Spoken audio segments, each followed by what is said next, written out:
très chaleureusement dans le nom de Jésus. On a fait un petit moment off, maintenant on est un petit peu enregistré, donc on fait un petit peu style, non? Voilà. Bienvenue à vous, sentez-vous à l'aise. Les sœurs. Bienvenue, mon cher, content de te voir. Content de vous voir. Bienvenue. Te bénisse. Bienvenue, pasteur. Merci beaucoup. En tout cas, je sais que la semaine dernière, vous étiez donc avec le week-end pour le sanctuaire. Je sais qu'on a bien mangé spirituellement, mais on a aussi passé un petit moment. Bon, je n'ai pas vu le Robert, mais bon. Bon, et Bertrand, bon, t'es quelque chose, un petit bout de bain, moi, quand même. Les absents, Ouais, à la ok. les absents, il va venir. En tout cas, nos amis qui nous suivent, n'hésitez pas à venir nous rencontrer du côté de Jérusalem. Nous partageons la parole de Dieu. Alors, le week-end sur le sanctuaire est sur Facebook. Donc, vous allez sur la page Facebook de l'église de Jérusalem à Corridon. Vous allez voir. Donc, nous y avons mis donc, notre week-end sur le sanctuaire avec le pasteur Siger Kendi. Ok, donc vous pouvez aller regarder cela. Nous voulons vous encourager encore à être en présentiel avec nous, n'est-ce pas? Ça peut être intéressant d'être en présentiel. Voilà, pour partager, pour échanger. La formule question-réponse va revenir une fois par mois, on l'a dit à peu près. Et ce soir, nous voulons continuer donc notre petit chemin qu'on appelle comment? De l'Éden perdu à l'Éden retrouvé ou restauré. Maintenant, nous entrons dans la partie 2 de notre grand voyage, donc ici à Jérusalem. Et nous allons parler particulièrement de comment le péché s'est développé et comment la grâce de Dieu s'est manifestée. Amen. Alors, nous aurons dans ce cadre-là 4 sujets particuliers. Donc, ce soir, nous verrons Caïn et Abel. Dimanche prochain, l'iniquité avant le déluge. Noé et l'arche du salut. Babel et la dispersion des nations. Et le dernier point dans la partie 2, l'appel d'Abraham, un peuple choisi. Ok? Voilà, donc on aura ça à discuter ensemble, à échanger, à partager. Donc n'hésitez pas à venir ici à Jérusalem, donc à Corridon. Nous ferons un plaisir de vous accueillir. Je bénis Dieu parce que nous avons aussi un programme très spécial dimanche dernier pendant le week-end sur le sanctuaire. Nous avons passé un week-end avec nos amis. Voilà, on a mangé avec nos amis aussi. Donc n'hésitez pas donc, à nous faire des propositions. Peut-être qu'on peut avoir aussi des films débats. Nous allons mettre un dimanche soir, nous aurons peut-être un film débat tout en bas à nos amis qui s'intéressent. On aura un petit repas par exemple. Un petit, bon, des pop-corn, je ne sais pas. Hein. Voilà. Et puis moi je vais essayer de rattraper mon petit peu que je n'ai pas eu. Bon. Et puis on va s'asseoir là. On va regarder un film ensemble. Et puis après on va échanger sur ce film. Voir qu'est-ce que ça nous apporte, comment on peut grandir. Voilà, on va passer un bon petit moment, hein, d'accord? N'est-ce pas mon cher? Oui, alors on va s'installer là, on va éteindre les lumières, on va mettre un petit vidéoprojecteur, puis après on va échanger dessus, on va discuter. Alléluia, amen? Oui, donc voilà, donc n'hésitez pas à faire des propositions. Il va commencer à 18h. Ah oui, parce qu'on va commencer à 18h, 18h30. Et puis, nous aurons des temps de prière spéciaux aussi. Donc il y aura des dimanches, on va prier spécialement. D'accord? Et spécialement dans l'étude, on va prier pour vous, pour vos familles, pour vos enfants. Voilà, donc on va diversifier et avoir un bon petit périple dimanche après dimanche pour la gloire de Dieu. Amen. Amen. Sans plus tarder, nous allons chanter notre chantème. Priez de vous tenir debout. Et donc Bertrand va nous conduire dans le chantème. 230.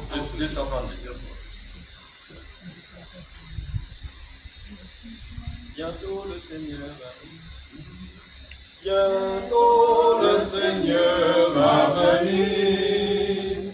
Es-tu prêt? Bientôt le Seigneur veut t'offrir. Es-tu prêt? Es-tu prêt? Es-tu prêt? Es-tu prêt pour l'éternité? Es-tu prêt? Es-tu prêt? Le Seigneur t'attira racheter. Bientôt la peine retentira.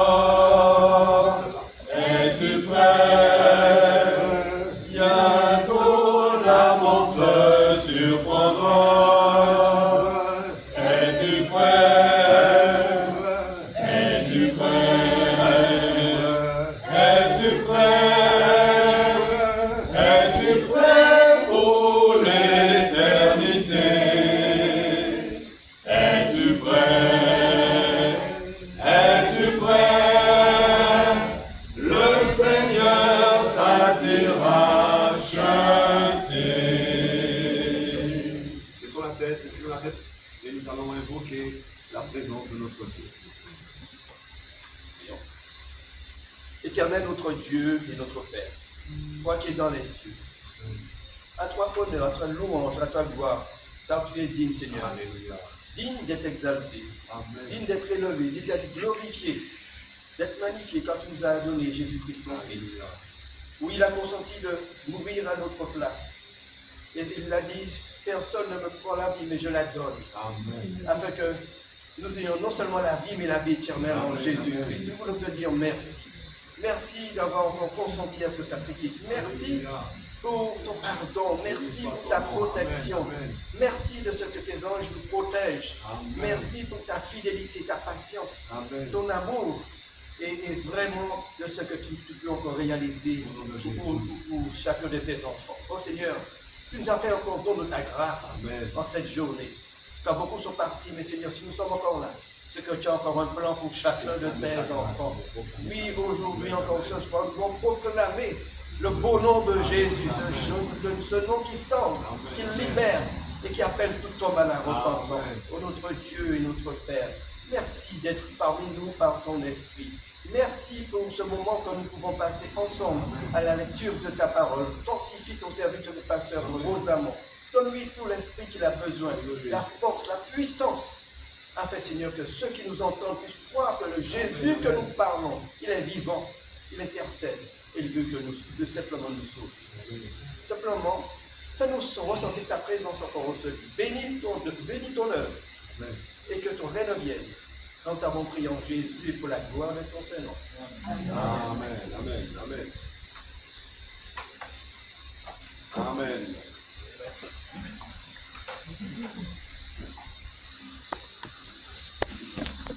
Mais c'est bon. Très bien, excellent. Je pense à... Qui note pas, hein, c'est bon. C'est bon. Très bien. Nous voulons continuer notre périple ce soir dans une étude numéro 7. Et ce soir, nous voyons Caïn et Abel.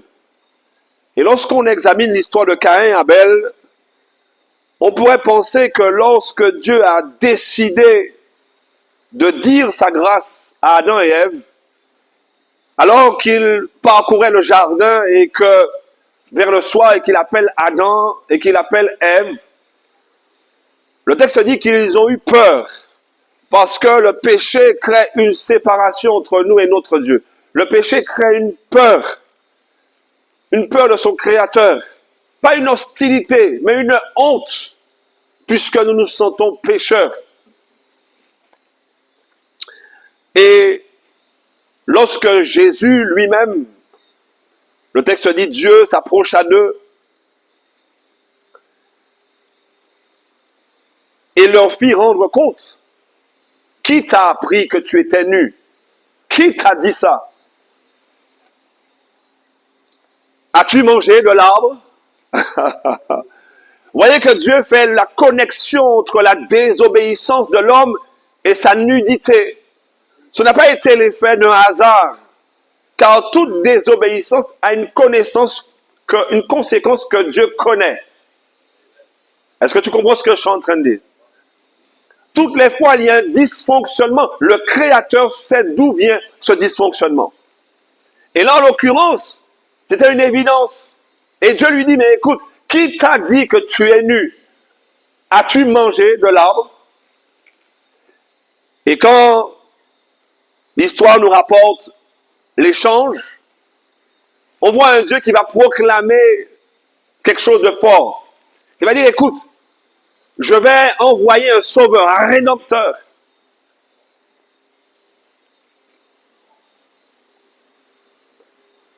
C'était une bonne nouvelle. Amen. Une bonne nouvelle. Cependant, alors que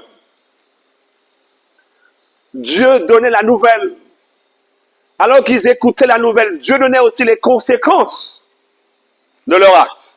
Parce que la Bible nous enseigne que Dieu nous accompagne dans les conséquences, mais il ne les enlève pas. Amen. C'est pourquoi Dieu est bon et il nous aide dans nos erreurs. Et on a vu qu'il y avait une vérité fondamentale, une vérité forte. À savoir que lorsque nous posons des actes, nous portons aussi les conséquences de ces actes. Et je crois que si Dieu a permis que nous portions les conséquences de nos actes, c'est pour que nous puissions prendre le poids de nos actes. On n'est pas encore bien ensemble.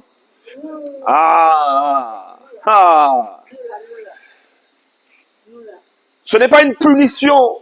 C'est pas pour dire, ouais, mais on mérite. C'est pour que tu prennes le poids de tes actes.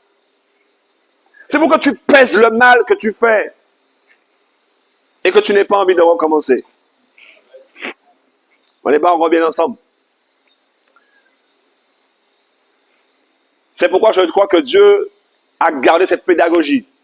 Mais nous, les hommes, on aurait aimé que lorsqu'on fait le mal, qu'on ne porte pas les... Ah ouais, c'est bon. Et puis, à moi, t'as encore rien qui continue dans le mal. Ah ouais.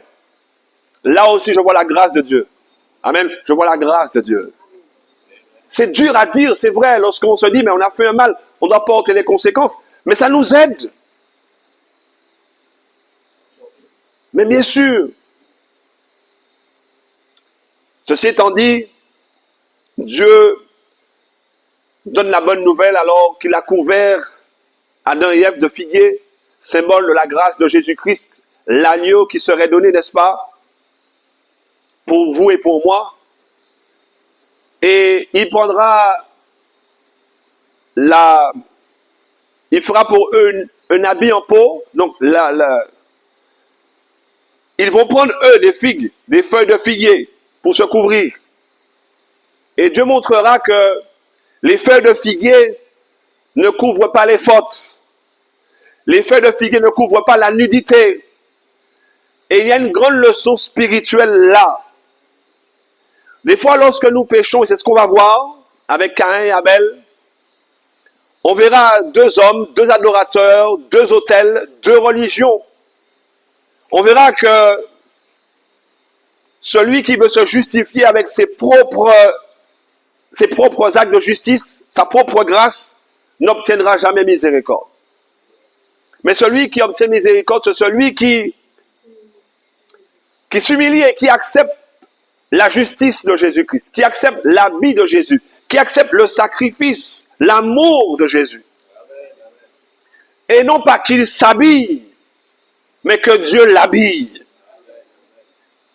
Donc, nous verrons dans ce récit que nous allons pas tarder, que j'introduis tranquillement, voir une chose importante. Nous verrons que nos actes nous éloignent de Dieu, mais jamais Dieu s'éloigne de nous. Nous portons les conséquences de nos fautes pour pouvoir apprécier nos fautes et ne pas recommencer. Mais la puissance de Dieu fait que lorsqu'il te permet de passer par certaines choses, c'est pour que tu puisses haïr le péché, parce que le péché t'éloigne de lui, mais lui jamais ne s'éloigne de toi. Beaucoup de personnes, lorsqu'ils ratent, lorsqu'ils font des erreurs, pensent que Dieu s'est éloigné d'eux. Mais moi je leur dis non, ce sont vos fautes qui mettent une distance. Ce sont tes fautes qui t'éloignent de Dieu. Je répète, ce sont tes erreurs qui t'éloignent de Dieu. Mais jamais Dieu s'éloigne de l'homme. Le mouvement vers, c'est toujours Dieu qui le fait. Dieu l'a toujours fait. Dieu le fera toujours. Dieu va vers nous. Dieu vient vers nous. Mais le péché nous éloigne de Dieu. Alors ce soir, soyez très attentifs. Nous verrons quelque chose de très important. Ouvrons nos Bibles dans le livre de la Genèse. Genèse, chapitre 4.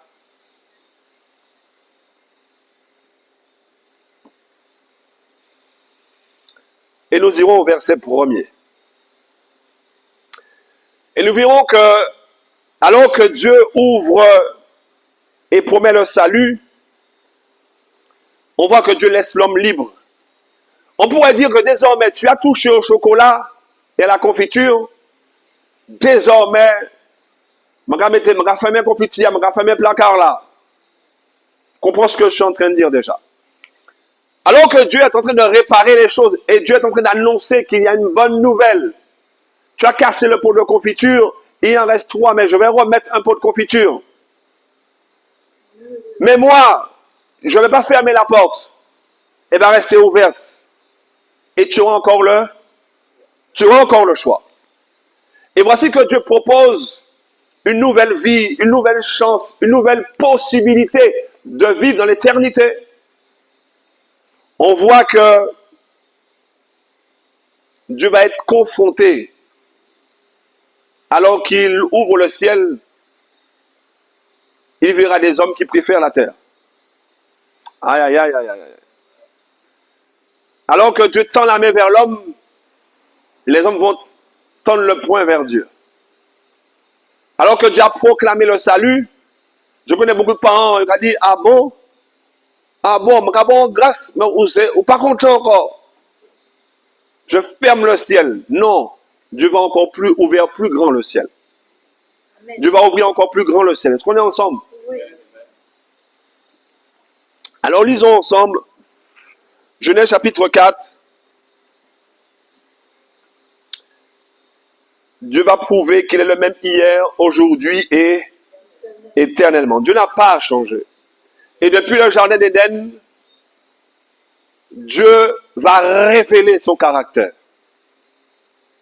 Dieu va révéler encore son amour. Et c'est extraordinaire. Dans le livre de la Genèse, premier récit de l'histoire de l'humanité particulière, Dieu va encore révéler son amour. Genèse chapitre 4, verset 1er. Adam eut des relations conjugales avec sa femme Ève. Et elle tomba enceinte et mit au monde Caïn. Elle dit, j'ai donné vie à un homme avec l'aide de l'Éternel. Lorsque Dieu a promis à Ève et à Adam qu'il aurait un rédempteur, depuis la première naissance, ils espéraient que ce soit le Messie promis. Ils ont espéré ça. Elle a espéré ça.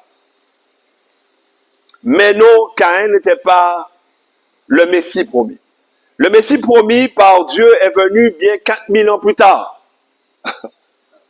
4000 ans plus tard. Et pendant ces 4000 ans-là, les hommes qui avaient foi en Dieu ont espéré ce Messie. Et malheureusement, 4000 ans plus tard, ils l'ont rejeté. Ils ne l'ont pas reconnu. Cependant, Jésus est quand même venu et a donné sa vie pour toi et pour moi. Dieu t'aime. Dieu nous aime. Et je bénis Dieu parce que devant tant d'amertume et tant de révolte, Dieu aurait pu dire, écoute, là, embêtez-moi vraiment. Non, là, vraiment, donc, exagéré. Je ferme la boutique. Terminé. Rien n'obligeait Dieu de continuer le plan du salut. Est-ce qu'on est ensemble? Rien n'obligeait Dieu de continuer le plan du salut. Mais comme Dieu avait fait une promesse, par amour pour nous et par amour pour sa parole, il a tenu sa promesse. Cependant, à la croix, Jésus pouvait dire, écoute, je n'y vais pas. Mais Jésus savait qu'il avait promis. Et Jésus savait qu'une promesse est une parole est une, et un oui, c'est un oui. Et quand bien même la coupe a tremblé dans ses mains, il brille quand même. Aïe, aïe, aïe, aïe. Il brille quand même. Il dit, Père, non pas ma volonté, mais sa volonté. Je bénis Dieu pour ce si grand sacrifice. Et je prie Dieu que vous soyez fortifiés par ce si grand sacrifice. Et ensuite, nous irons au verset suivant. Elle mit encore au monde le frère de Caïn, Abel. Abel fut berger et Caïn fut cultivateur. Au bout de quelque temps, la Bible dit, Caïn fit une offrande des produits de la terre à l'Éternel. À l'époque, l'homme savait qu'il fallait faire des sacrifices. Ils avaient déjà la connaissance. Et de tout temps, après le premier sacrifice, la Bible nous enseigne qu'ils avaient compris le principe. Et que même si tout n'était pas détaillé dans le livre de la Genèse, Est-ce qu'on est ensemble? Même si la Genèse ne nous dit pas que Dieu leur dit qu'il faut faire des autels, il faut faire des sacrifices, la Bible nous enseigne, à travers toutes les histoires des autels qui ont toujours été établis, que Dieu avait enseigné qu'il fallait passer par les autels, des sacrifices, pour pouvoir annoncer et mettre foi au Messie à venir. C'est-à-dire que toutes les fois où les hommes faisaient un sacrifice, ils savaient qu'ils le faisaient dans l'espérance du Messie à venir. Et jamais l'homme, lorsqu'il égorgeait un agneau, lorsqu'il offrait un sacrifice sur un autel, il ne pensait jamais que c'était selon ses mérites, mais il savait qu'il était justifié par la foi au Sauveur à venir. C'est pourquoi la Bible dit que déjà depuis Caïn, ils avaient appris la leçon et que Dieu leur avait enseigné. Il n'y a pas de hasard avec Dieu. Tout est bien coordonné, bien ordonné. Et là, nous allons, dans le reste du verset, de son côté, Abel en fit une des premières nées de son troupeau et de leur graisse. Ce n'est pas un hasard. Lorsque vous regardez la rythmique du texte, on n'a pas l'impression que c'est le premier sacrifice qu'ils font. Parce qu'il n'a pas été dit, voici que Abel fit un premier sacrifice, ou une première offrande. Il est juste dit que quelques temps plus tard, eh bien, il a fait des offrandes. Mais ça ne veut pas dire que c'est la première fois qu'il faisait une offrande. C'est faux. Il connaissait. Mais il nous dit simplement, là, c'est un fait marquant.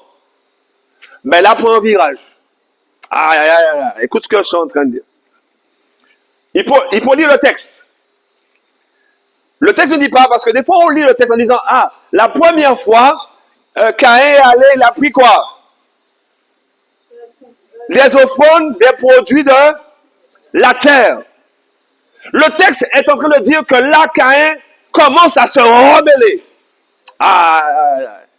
Écoute ce que je suis en train de dire. Il a été enseigné dans la parole. Adam était très intelligent. Dieu l'a enseigné. C'est pas comme ça, là, il a grandi un jour et puis qu'il a fait. Non, avec son père, certainement il faisait déjà. Parce qu'avant que Caïn soit majeur, il a dû voir son père faire des offrandes. Écoute ce que je suis en train de dire. Il faut lire le texte. Ce n'est pas un hasard que Caïn est devenu majeur. Le texte dit qu'il est né et puis il a fait une offrande. Mais avant il veut faire une offrande, il grandit. Il y avait une transmission.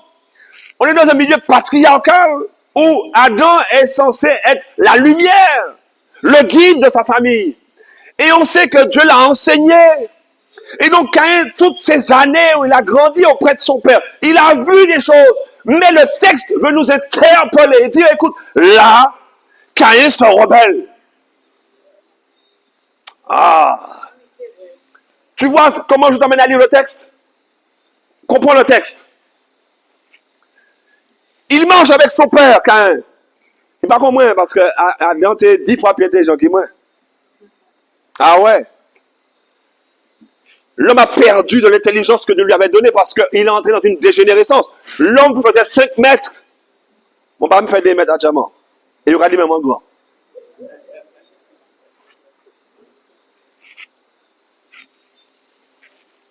Et c'est pas un hasard que le texte est rythmé ainsi. Il veut nous faire comprendre qu'un jour, Caïn décidé, on va faire une offrande de s'amolé. Ouais, s'amolé. L'esprit de la rébellion. Et on se rend compte que finalement, le même esprit qui était dans Lucifer était en train de naître chez Caïn. Et la Bible va nous enseigner que toutes les fois où on a l'esprit de Lucifer, il y aura problème. il y aura danger, il y aura conséquences, il y aura séparation avec Dieu. Le texte nous enseigne quelque chose de fondamental. Ce n'est pas juste un texte pour nous dire un texte, mais il nous enseigne que toutes les fois où l'homme se rebelle aux ordonnances de Dieu, quel que soit l'ordre, il va s'éloigner de Dieu. Non pas que Dieu s'éloigne parce qu'il a péché, Dieu est descendu dans le jardin. Dieu l'a appelé, Dieu lui a promis qu'il y aurait une grâce. Dieu lui a dit que je vais te relever, je vais souffrir, mais mon fait, il va me blesser le talon, mais je mourrai pour vous, je vais ressusciter. Voici un Dieu qui va à la recherche de l'homme. Et Dieu montre que lorsqu'il proclame la grâce, voici un Caïn qui va décider de faire comme il veut. Le texte parle de Caïn et Abel, mais on a l'impression que quand Caïn et Abel parlent là, il n'y a que Caïn et Abel. C'est pas vrai. Il y a beaucoup de gens là à l'époque. Ah. Il y a beaucoup de gens ou pas?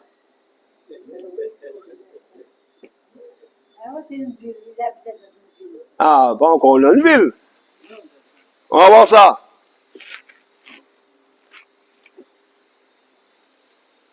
Écoute ce que je suis en train de dire.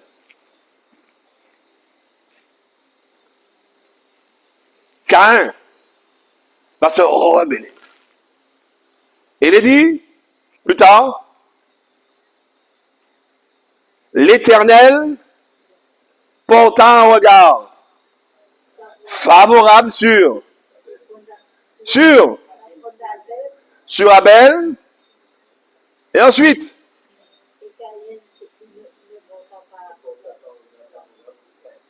et il ne porta pas un regard favorable sur Caïn. Et son offrande, écoute bien ce qui est marqué, il ne porta pas un regard favorable sur Caïn, et ensuite, sur son offrande. Il aurait pu dire, il ne porte pas un regard favorable sur son offrande. Caïn, c'est-à-dire que le cœur de Caïn est en rébellion. Et que son offrande démontre sa rébellion. Des fois, nous voulons offrir à Dieu ce que nous voulons. Il y a des endroits où on dit, on a choisi le dimanche, c'est sa nouveauté. C'est comme ça y est. Actuellement, le sabbat pour nous, c'est le mardi. C'est le mardi, nous avons fait ça nous l'est. Nous grands. Et puis actuellement, ça fait sabbat. C'est d'ailleurs, c'est selon nous avons fait sabbat linéaire. Vous avez dit, fait sabbat perpétuel, 7e jour, mais nous avons fait sur le calendrier lunaire. Nous avons fait dans cette dimension qui panait à rien, ouais, et puis la parole de l'Éternel. Le sabbat, mon Dieu, pas faire machin, même ça fait pas faire rien là. Ça fait mécaniquement, ben, ça fait pas faire rien là. On a notre propre théologie. Et l'esprit de rébellion. Je fais comme je veux, était présent. Et Dieu dit, écoute, j'ai un regard défavorable sur toi et sur ton offrande. Et sur le Caïn nous envoie aussi beaucoup à nous. Il va beaucoup à nos jeunes. Il va beaucoup à l'esprit de le monde. Il va beaucoup à certaines religions qui décident de prendre ce qu'elles veulent dans la parole de Dieu. Ah, écoute ce que je suis en train de dire. On prend ça qu'on veut, ce qui nous arrange. Et là, on est au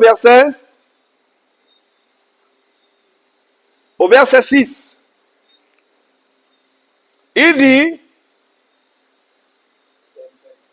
verset 5, mais Caïn fut très irrité et il arbora un air sombre. Là où on a un air sombre, là où on dit, mais c'est sombre. Hein? C'est pas qu'il est triste. Hein? Attention. Lorsque quelqu'un a un air sombre, c'est-à-dire, C'est-à-dire, attention, non, chez nous, Seigneur a l'air sombre, ça veut dire, attention, ou en danger. Ou en danger. Si Seigneur a l'air sombre, ça veut dire, attention. Il arborera, il dit, c'est-à-dire, le texte dit, c'est quoi arborer? Il arbora, c'est-à-dire qu'il a montré, vraiment, il a arboré un air sombre, un air méchant.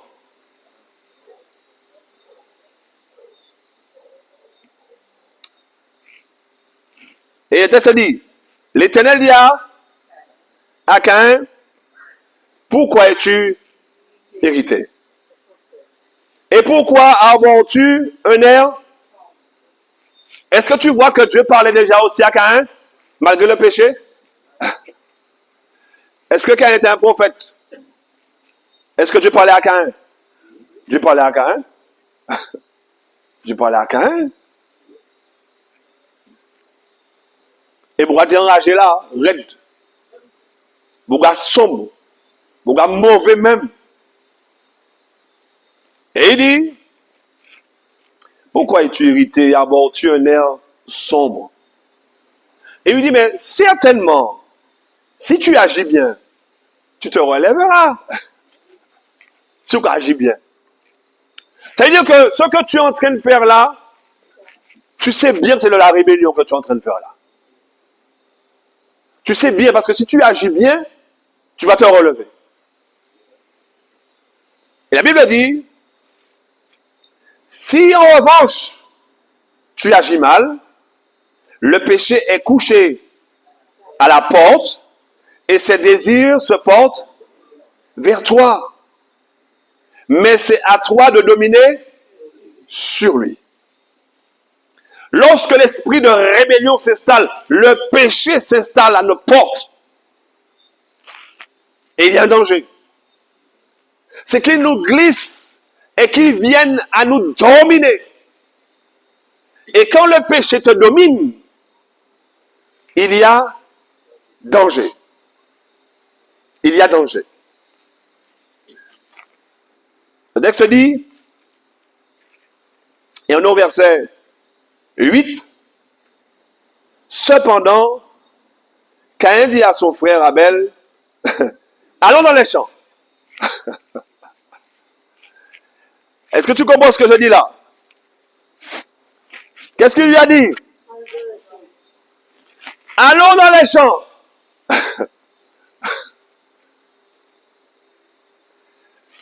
Quand Dieu va voir Caïn, le texte dit que Dieu a déjà vu que il a un air sombre. Dieu a vu qu'il va faire une bêtise. Dieu a vu que c'est prêt, méditer. Mais Dieu est tellement bon, qu'est-ce qu'il fait? C'est une leçon.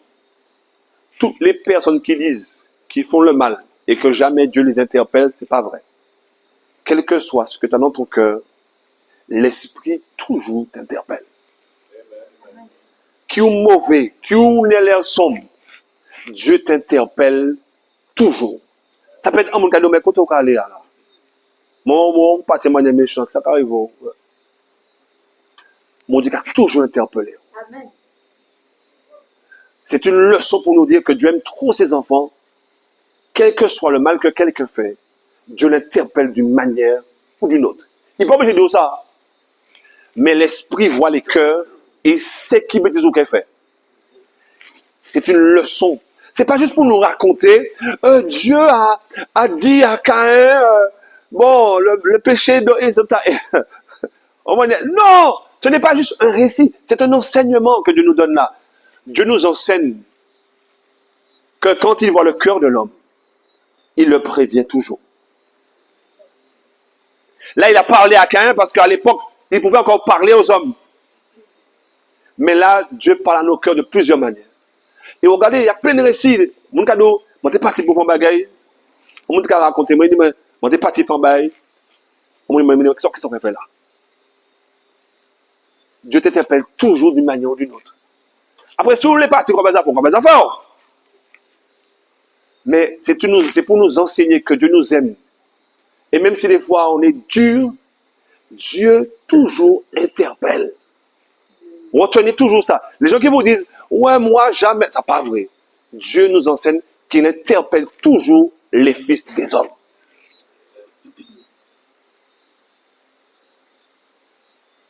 Dieu n'a pas changé. Pourquoi il le fait pour Caïn et pas pour ton fils, pas pour ta fille, pas pour ton frère? Ah! Dieu nous enseigne qu'il n'a pas changé. Il est le même hier, aujourd'hui, éternellement. Et ce qu'il a fait pour les uns, il le fait aussi pour les autres. Et comme Dieu a plusieurs manières d'agir, il peut obliger par les bords, il peut vraiment par les bords, il peut vraiment même en bourrique se mettre comme nous. Et puis, Boukaka par les bords. Oh! Madame pas me que l'anka par les bails. Et puis, Boukaka par les paroles descendent. Il dit, hey, où ça m'a dit chaud là pour des bons. Et il y a l'anka par les bails, mais depuis qu'il t'a commencé à faire ça. Donc, Dieu nous révèle à travers les histoires de la Bible qu'il intervient toujours. Toujours. Comprends ce que je suis en train de dire. Il y a des vérités là qui sont vraies. Les gens, des fois, ne vous disent pas la vérité, des fois. Des fois, ils ne sont pas honnêtes pour dire oui, Dieu m'avait averti d'une manière ou d'une autre. J'ai senti dans mon cœur qu'il ne fallait pas faire ça. Hein?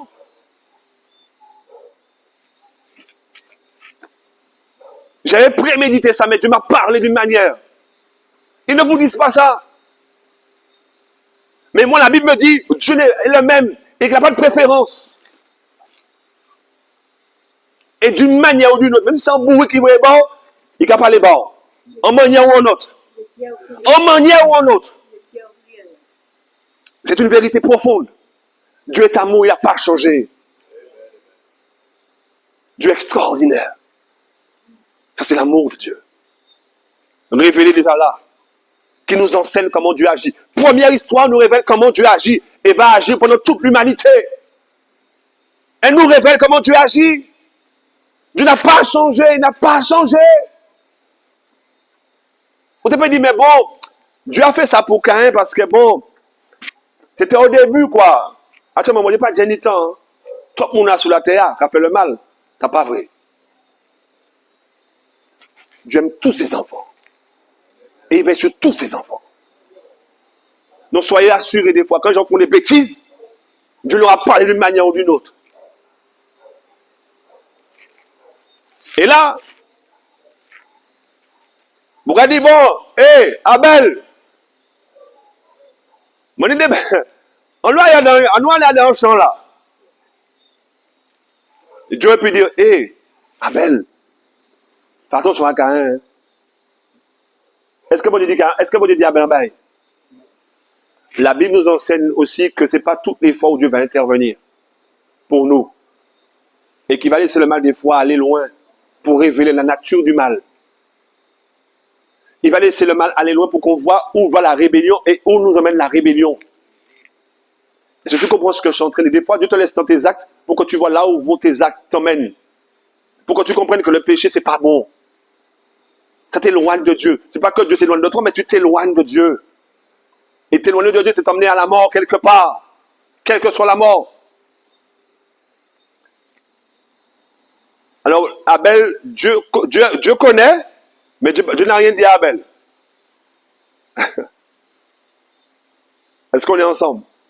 Il n'a rien dit à Abel. Non. Bon, allons au champ. Caïn dit, allons au champ. Et alors qu'ils étaient dans les champs, il se jeta sur lui et le tua. C'est messieurs. Mais frère, il faut Nietzsche quand même.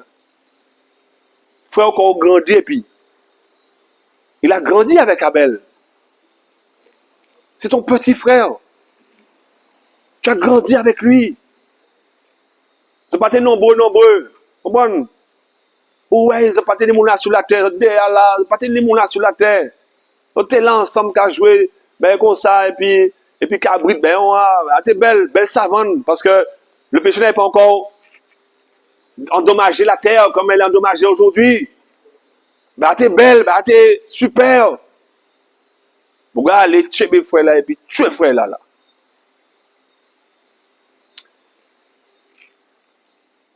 La rébellion nous amène loin de Dieu. Et il fallait que Dieu laisse et montre là où le mal nous emmène. Le mal nous amène à tuer l'autre d'une manière ou d'une autre. Regardez bien, quand le mal entre dans vos cœurs, déjà tu t'auto-détruis, nous-mêmes, et même les autres, d'une manière ou d'une autre. Alors, l'Éternel dit à Caïn, c'est drôle, hein? Adam, où es-tu? On a l'impression que c'est bis repetita.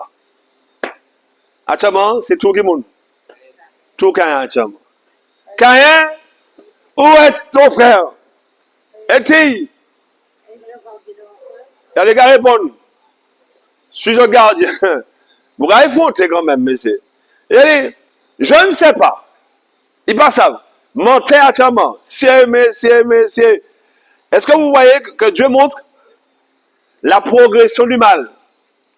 Adam, où es-tu? Je me suis caché. J'étais nu. Est-ce que encore c'est raisonnable? Ouais, il a dit la vérité. Actuellement. Caïn, où est Abel? Ah, je sais pas. Ah, je sais pas. Ben, là, comment c'est descendre, ouais. Ben, là, comment c'est descendre, hein? Nous, à la deuxième génération. Caïn, il dit Adam, et puis Caïn. Est-ce qu'on voit qu'on aime la descendre? Ça descend, hein? Je ne sais pas. Mentez. Je ne sais pas. Alors la Bible dit, suis-je le gardien de mon frère? C'est-à-dire que vous ne parlez pas de Dieu comme si. Quoi? Je suis le gardien de mon frère? Je suis le gardien de mon frère? Vous voyez comment le péché peut rendre quelqu'un sombre? Le péché vous rend sombre. On ne joue pas avec le péché. C'est pour ça qu'il faut nous éloigner du mal. La Bible dit que Job était intègre et droit et il s'écartait du mal. Il s'écartait du mal. C'est-à-dire qu'il y a une dynamique, vous voyez? C'est pas que... Non, c'est-à-dire que il faut s'éloigner, Et il dit,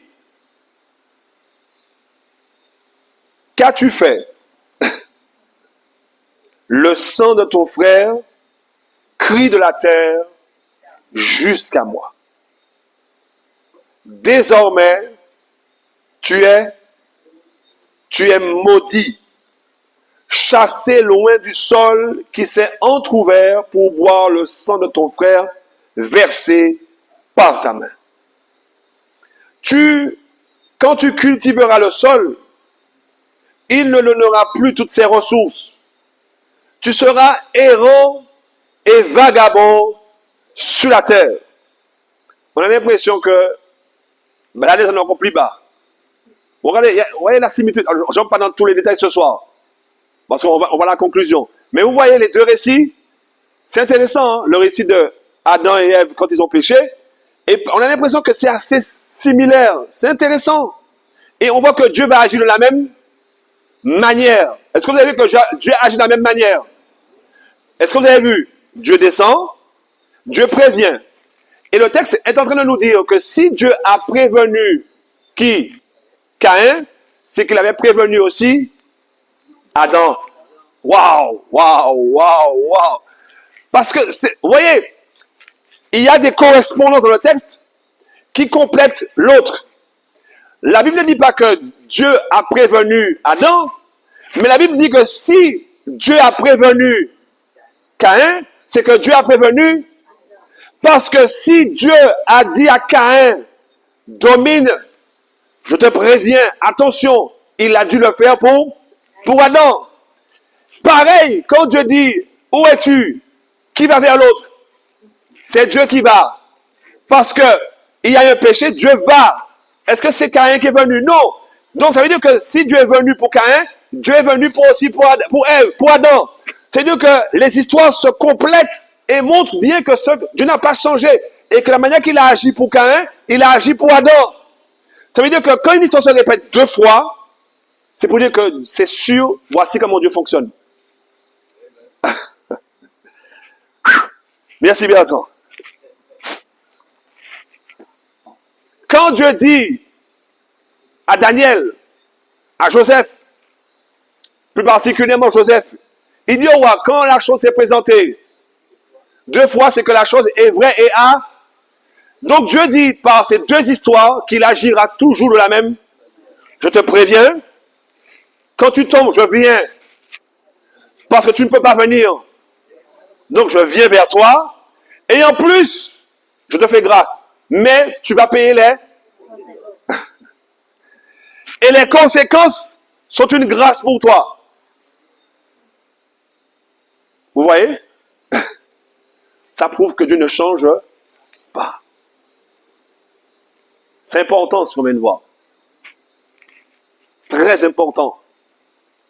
Mais c'est pas fini. Parce que nous terminons les 55, nous terminons dessus. Je veux terminer sur ce point-là. C'est là que vous allez comprendre encore plus, sans entrer dans trop de détails, la bonté de Dieu.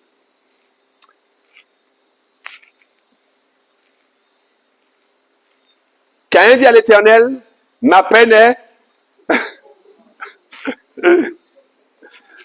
Why. Et voyez la différence. Est-ce que Adam a dit ça? C'est-à-dire que Bouga pédit tellement, Bouga rebelle tellement, ça prouve qu'il ne s'est pas repenti. Ça n'a même pas touché. Comprends ce que je suis en train de dire. Adam a dit, Dieu, tu es juste. Et c'est bon. Je paraphrase.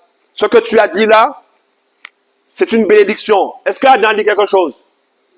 Mais son silence traduit quoi? La justice de Dieu, la bonté de Dieu. Est-ce qu'on est ensemble? Est-ce qu'elle a dit quelque chose? Non, le texte elle nous fait comprendre très clairement. Avec ceux qui ont la grâce, Adam et Ève, ils ont rien dit. Caïn montre que Dieu est injuste. Ouais, vous parlez ça trop gros, est-ce que tu comprends le texte?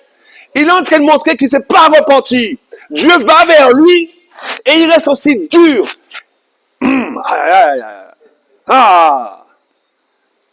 Le texte est très riche. Et ça, moi, je ne lis pas ça comme un récit simple, mais une révélation de l'amour de Dieu et du fonctionnement de Dieu. Bouka a dit, mon Dieu est injuste.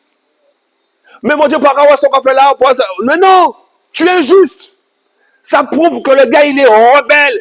Et la rébellion est encore là dans son cœur. Et quand on parle comme ça, ouais, Dieu, c'est que ça montre que tu n'as pas saisi. Tu n'as pas pris le poids de ta faute. Ah, Caïn n'a pas pris le poids de sa faute. Même quand le Dieu lui dit, mais écoute, ça, c'est pour qu'on pèse. Pour dire que ça, on fait arrête. Non, c'est trop. Donc, il n'a pas pesé. Ça montre que des fois, lorsque nous répliquons à Dieu, on n'a pas pesé le poids de nos actes.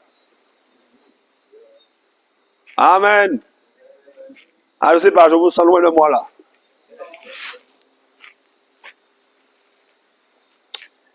Écoute ce qu'il dit. Il dit, mais vraiment, ma peine est trop grande pour être supportée. Voici que tu me chasses aujourd'hui de cette terre, je serai caché.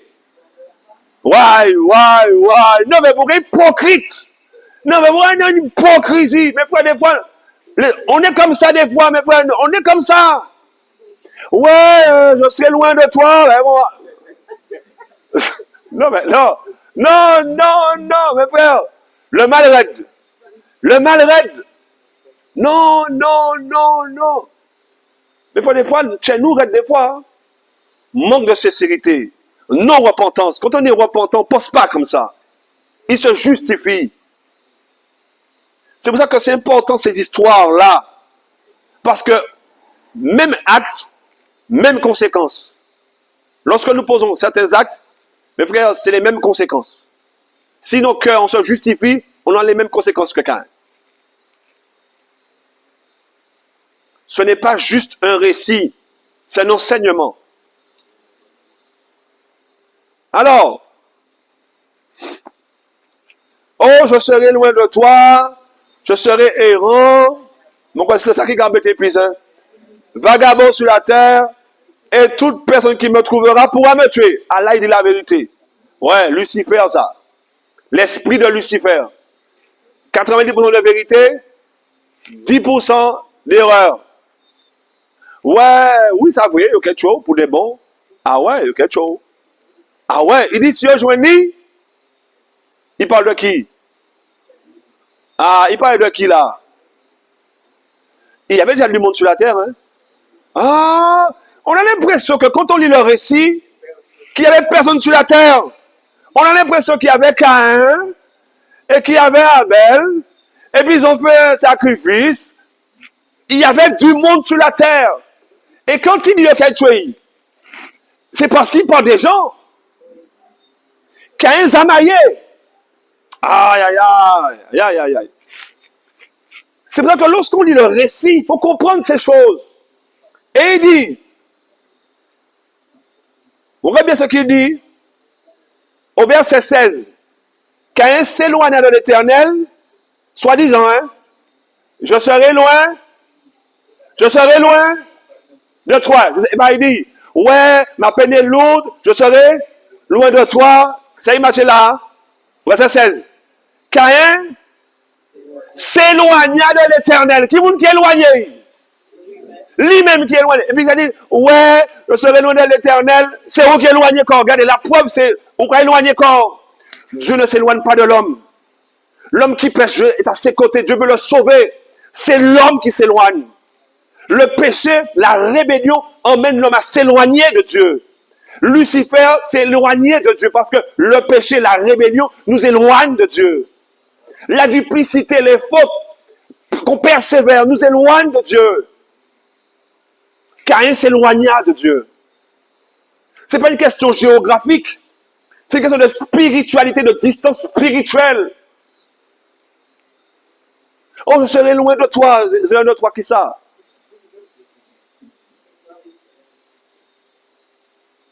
C'est une leçon pour nous.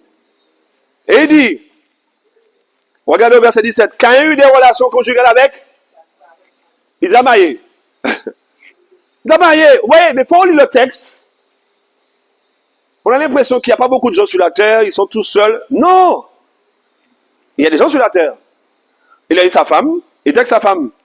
Parce que, entre nous, si Caïn était fait ça avant, qui m'a dit qu'il m'a épi?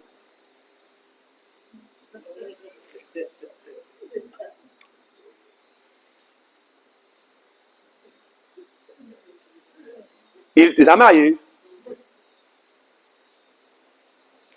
Moi, c'est ce que je lis. C'est ce que je lis. Parce que s'il paie, on va me tuer, moi, eh ben, il t'a dit, ah, on va marier, on va aller personne, on va aller madame, tout ça, quoi. Bon, ben, alors, ça montre bien que ils ont marié, qu'il y avait déjà une vie sur cette terre. C'est pas un hasard. Quand on parle de ces deux récits, c'est pas par hasard qu'on parle de ce récit-là comme ça.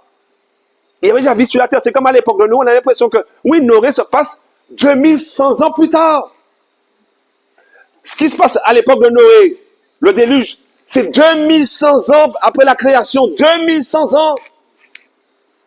On a l'impression que des fois, les choses sont tout près.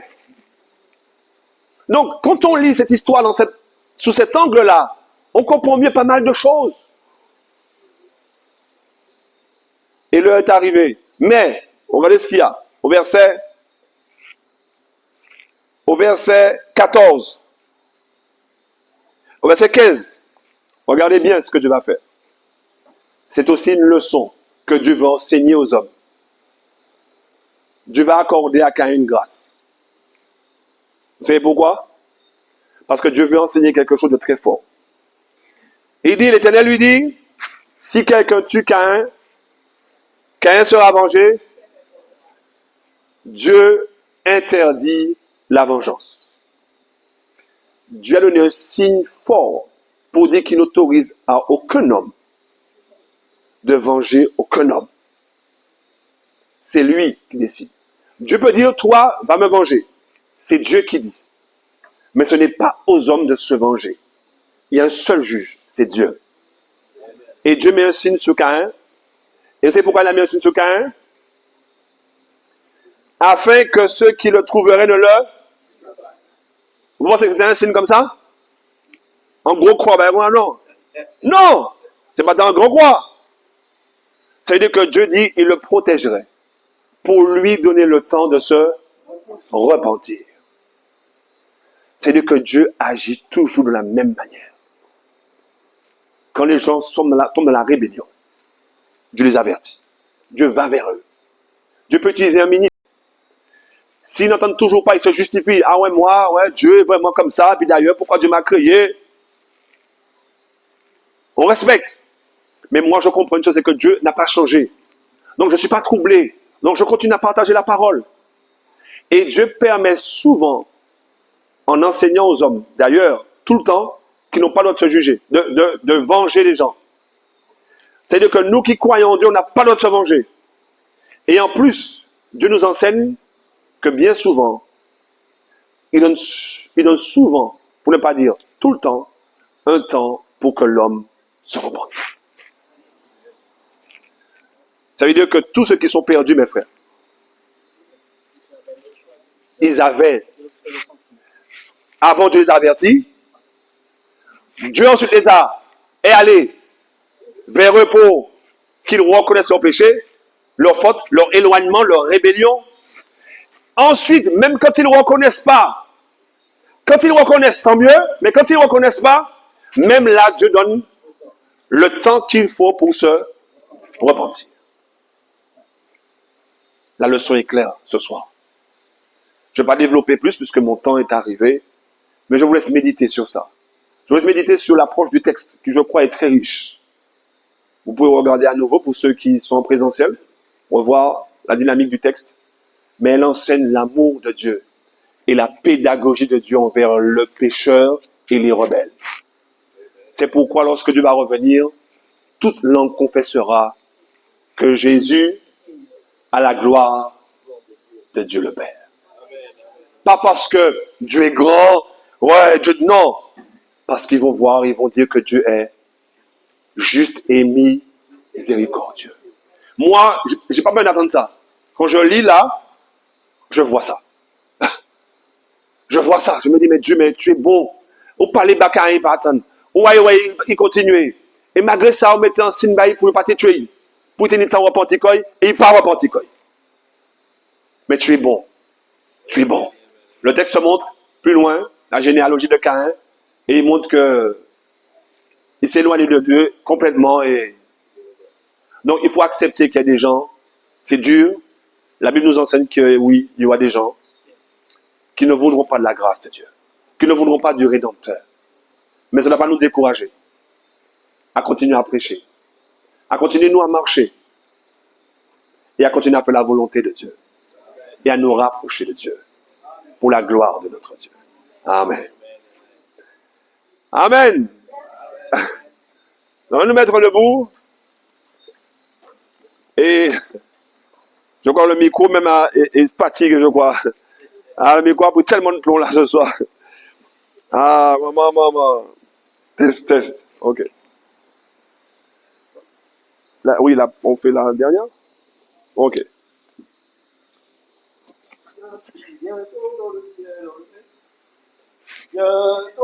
Dans le ciel enlevé, es-tu prêt? Tes élus seront sauvés. Es-tu prêt? Es-tu prêt? Es-tu prêt? Es-tu prêt? Es-tu prêt pour l'éternité? Es-tu prêt? Es-tu prêt? Le Seigneur t'a-t-il racheté? Amen. Alléluia, amen. Prions ensemble. Notre Père et notre Dieu, nous voulons te dire, Seigneur, merci. Merci pour ta parole qui nous a fait tant de bien. Merci de nous faire comprendre comment tu es un Dieu lent à la colère, riche en bonté et en fidélité. Et Seigneur, tu nous donnes encore du temps afin de comprendre que Seigneur, que c'est ta bonté qui nous pousse à la repentance.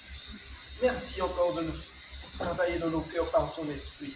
Et là où nous avons péché, nous recevons de nous pardonner. Donne-nous, Seigneur, à marcher, non par la vue, mais par la foi en notre Seigneur Jésus-Christ. Et que nous puissions faire tes œuvres, les bonnes œuvres, afin que nous puissions non seulement faire ce qui est bien, mais lorsque tu reviendras sur des nuées et des cieux, dire voici le Seigneur en qui nous avons cru. Seigneur, que ta volonté soit faite. Bénis ton Église, bénis ton peuple. Et que tous ceux qui encore y hésitent, donne-leur le courage d'accepter Jésus comme leur Seigneur et Sauveur personnel. Seigneur, fais-nous entrer dans nos maisons avec ta paix et ta grâce. Et passer une bonne semaine sous ton regard béni. Ce sont là les grâces que nous te demandons. Au nom de Jésus, pour la gloire de ton Seigneur. Amen. Amen. Bonne soirée à vous, que Dieu vous bénisse. Invitez vos amis, invitez nos amis. Il y a encore de la place, je crois, dans l'église.